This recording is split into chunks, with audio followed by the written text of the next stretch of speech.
Hello दोस्तों, स्वागत करता हूँ मेरे स्पिरिचुअल कुनाल इस चैनल में। आज की इस वीडियो में आपकी सारी चिंताएं दूर कर देने वाली भगवान श्री कृष्ण की एक ऐसी कहानी आपके लिए लाया हूँ जो कि आपको बहुत कुछ सिखाएंगे भी। इसलिए इस कहानी को ध्यान से आखिर तक जरूर सुनिएगा। दोस्तों, इस कहानी की शुरुआत होती है एक बिजनेसमैन से जो अपने बिजनेस को लेकर काफ़ी चिंतित था कि क्या होगा आगे आने वाले कल में और कैसे काम आगे बढ़ेगा और उसके इस व्यवसाय को उसका बच्चा संभाल पाएगा या फिर नहीं। दोस्तों, इस बिजनेसमैन का एक लड़का भी था जो उनसे काफ़ी बार कहता था कि पापा, आप मुझे हमारे इस बिजनेस को संभालने का एक मौका तो दीजिए, क्योंकि मुझे भी अब बिजनेस करना आ गया है।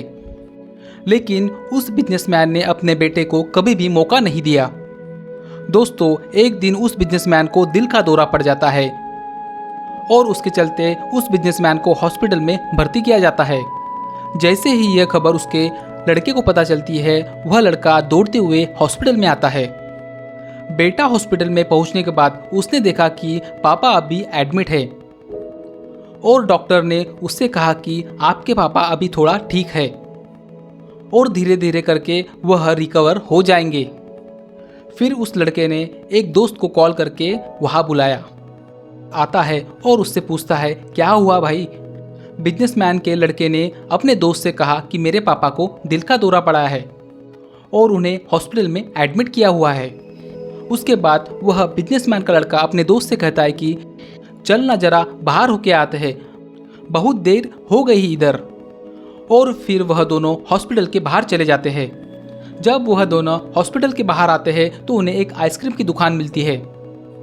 फिर उस बिजनेसमैन के लड़के ने अपने दोस्त से कहा कि चलो आइसक्रीम खाते हैं। यह बात सुनकर उसका दोस्त थोड़ा चौंक जाता है और मन ही मन कहता है कि अरे ये पागल क्या कर रहा है, इसके पापा अंदर भर्ती है और यह आइसक्रीम खाने की बातें कर रहा है। फिर वह दोनों आइसक्रीम खरीदते हैं और आइसक्रीम खाने लगते हैं। लेकिन उसके दोस्त से रहा नहीं गया और उसने अपने दोस्त से पूछ ही लिया, भाई मुझे समझ नहीं आ रहा कि तुम्हारे बिजनेस का आगे क्या होगा और तुम्हारे पापा की तबीयत भी ठीक नहीं है और तुम यहाँ आइसक्रीम खा रहे हो, मुझे समझ में नहीं आ रहा है। फिर ये बिजनेसमैन का लड़का कहता है कि जो बात इस बिजनेसमैन के लड़के ने कही वह जरा थोड़ा ध्यान से सुनिएगा। उसने अपने मित्र से कहा कि मुझे ये मालूम है कि तू ये सोच रहा होगा कि मेरे पापा एडमिट है और यहाँ पर मैं आइसक्रीम खा रहा हूँ और मज़े ले रहा हूँ। ऐसा कुछ नहीं है। मैं भगवान श्री कृष्ण का बड़ा भक्त हूँ और उनकी दो बातें मैं हमेशा अपनी ज़िंदगी में याद रखता हूँ। पहली बात जो हम सबको पता है कि काम करना है और फल की चिंता नहीं करनी है, इसलिए जो होगा देखा जाएगा। मैं सिर्फ अपने काम पर ही फोकस करूँगा और फिर बिजनेस भी मेरा अच्छा चलेगा। दूसरी बात, वो लड़का अपने दोस्त से कहता है कि मैं तुम्हें एक भगवान श्री कृष्ण की एक कहानी सुनाता हूँ जो तुम्हें दूसरी बात क्या है वह अच्छी तरीके से समझाएंगी। भगवान श्री कृष्ण जी की जो पत्नी थी जिनका नाम रुक्मिणी था, जब उनको पहला लड़का हुआ था तो उसका नाम पदयुम्र रखा गया था और पदयुम के जन्म के 10 दिन पश्चात ही पदयुम का अपहरण हो गया था। पदयुम के अपहरण के कारण रुक्मिणी नाराज और उदास रहने लगी कि क्या हो गया यह। भगवान श्री कृष्ण रुक्मिणी से कहते थे कि चिंता मत करो, क्योंकि पदयुम्र जहाँ पर भी होगा ठीक ही होगा। लेकिन इतना समझाने के बावजूद भी रुक्मिणी अपने बच्चे के चिंता में उदास और निराश रहती थी और इस तरह चिंता करते करते रुक्मिणी जी के 18 साल बीत गए। 18 साल के बाद द्वारका में पदयुम्र की वापसी हुई। जब पदयुम्र द्वारका वापस आया तो उसकी पत्नी मायावती भी उसके साथ थी। अब समस्या यह थी कि मायावती की उम्र पदयुम्र से 20 साल ज़्यादा थी।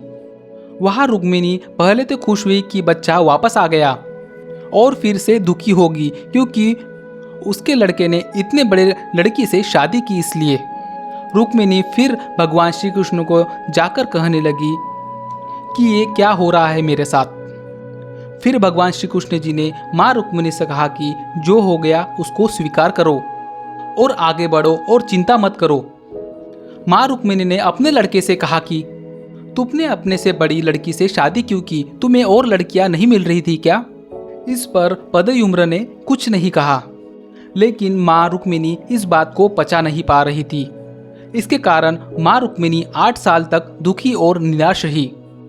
8 साल होने के बाद रुक्मिणी जी ने यह स्वीकार कर लिया कि पदयुम्न जी ने जो शादी की थी वह ठीक है और उसके लिए ज़्यादा चिंता करने की ज़रूरत नहीं है, और उन्होंने इस शादी को स्वीकार कर लिया।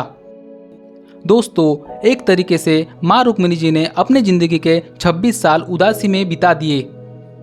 इस कहानी को ख़त्म करते हुए वो लड़का अपने दोस्त से बोला कि मैंने अब स्वीकार करना सीख लिया है, क्योंकि भगवान श्री कृष्ण जी कहते हैं कि जो हो रहा है उसे स्वीकार करो, जिससे ज़िंदगी अपने आप सहज हो जाएंगी। दोस्तों, ये छोटी सी कहानी हमें 2 बड़ी बात सिखाती है। हमारे नियंत्रण में जितने भी चीज़ें होंगी उन चीज़ों पर ही हमें नियंत्रण रखना चाहिए, लेकिन जो चीज़ हमारे नियंत्रण से बाहर है उन चीज़ों को हमेशा हमें स्वीकार कर लेना चाहिए। अगर हमने स्वीकार नहीं किया तो हमें भी माँ रुक्मिणी की तरह ही बहुत सालों तक उदास रहना पड़ेगा।